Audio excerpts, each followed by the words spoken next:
You post a picture online and wait. 10 minutes pass. No one reacts. You feel a sudden sinking drop in your chest. Why does a screen full of strangers hold so much power over your pulse? You might call it insecurity. Society might call it vanity. But your primitive brain calls it survival.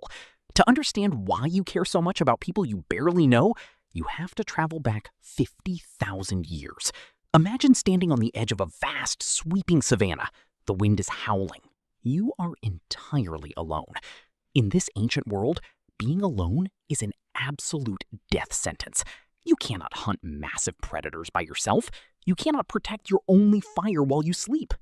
Your life depends entirely on your standing within the tribe. So how does your brain make sure you stay safely inside that circle of warmth? It builds a highly sensitive alarm system.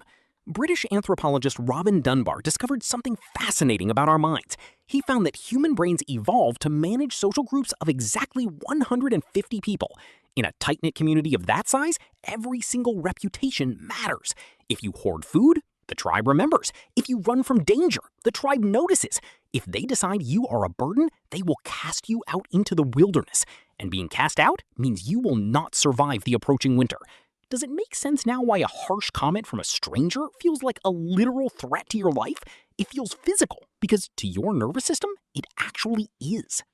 Neuroscientist Matthew Lieberman at UCLA wanted to see what rejection looks like inside your head. He put people in brain scanners and made them play a simple game where they were slowly ignored by other players. He expected to see the brain's emotional processing centers light up, but the truth was much stranger. The scan showed heavy activity in the dorsal anterior cingulate cortex. That is the exact same region of your brain that registers the physical agony of a broken bone. When a stranger judges you, your brain reacts as if you have been physically struck. It hurts precisely because evolution needs you to fix the social bond immediately before you get kicked out of the cave. But your brain did not stop at just feeling pain. It also developed a permanent tracking system for social status. Psychologist Leon Festinger called this the social comparison theory. Your mind is constantly, obsessively scanning the environment to see where you rank in the local hierarchy. High status meant you got the best food and the safest spot to sleep. Low status meant you ate last and slept near the dangerous edge of the camp. In the ancient tribe, this tracking system worked perfectly. You only had to compare yourself to 150 familiar faces. You knew who was the strongest hunter. You knew who was the wisest elder.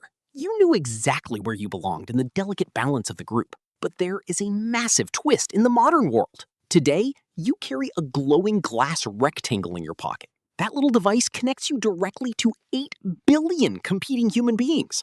Your ancient alarm system is completely overwhelmed.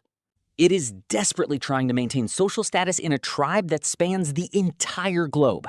Every time you see a stranger living a flawless, filtered life, your tribal brain panics. It assumes your status is dropping to the very bottom. It thinks you are becoming useless and invisible to the main group. It is terrified that you are going to be left behind in the cold.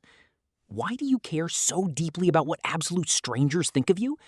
Because your nervous system simply does not know they are strangers. Your brain still believes you are all sitting around the exact same fire.